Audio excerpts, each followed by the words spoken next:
your 2 cents on game 2? Well, the first 2 games. Go for it.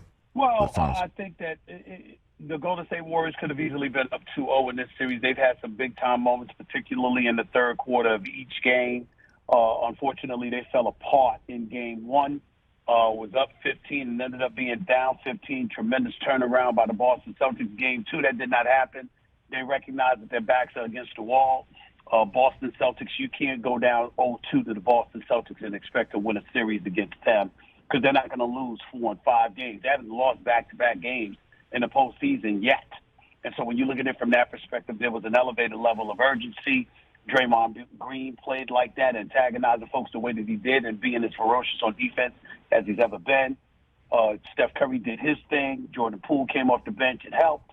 And ultimately, for some inexplicable reason, the Boston Celtics can't seem to get their act together in the third quarter, and it came back to haunt them. This series is tied 1-1. Well, I mean, just in and of itself, Stephen A., Draymond resting his legs atop Jaylen Brown and then kind of tugging on his shorts is not an ejectionable offense, but it might be worthy of a double technical, as Van Gundy pointed out during the broadcast, which would have, with 1T already on the docket for Draymond, ejected him from the game. Do you think the officials should have done that last night? I don't think they should have done that. I don't think they should have done something that would have led to him being ejected.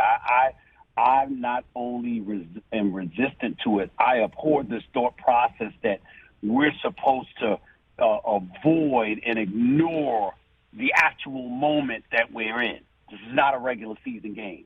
This is the NBA Finals. And you want the game decided by the players on the court and the coaches in the coaching box. You don't want the play decided by officials. Now, granted, you understand that Draymond had already received a technical earlier in the game. And if you want to make the case that he's a bit too demonstrative and too bombastic when it comes to getting in the face of an official, I even understand that. But a play like that doesn't warrant an ejection. And if you know that it would lend itself towards him being ejected from an NBA Finals, it absolutely disgusts me that 20,000 people pack an arena and millions upon millions of people are watching it on television.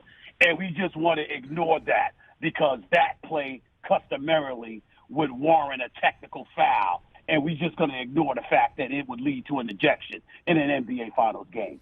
I think it's utterly ridiculous that people have that kind of attitude. They want to act like all things are equal and every moment in the same when you damn well know better. Well, I mean, but how many times, if he did it a third time, then, you know what I mean? Like at some point, though, there has to be some sort of repercussion, don't you think, Stephen A.? I think there has to be. Well, that says Rich Eisen. Rich Eisen and I love each other dearly. We both, you love your wife, and I love her dearly as a friend of mine for 20-plus years. But I'm sure this isn't the first time, nor will it be the last, that we respectfully disagree. The reality of the situation is that with that particular play, I don't care if it happened 20 times.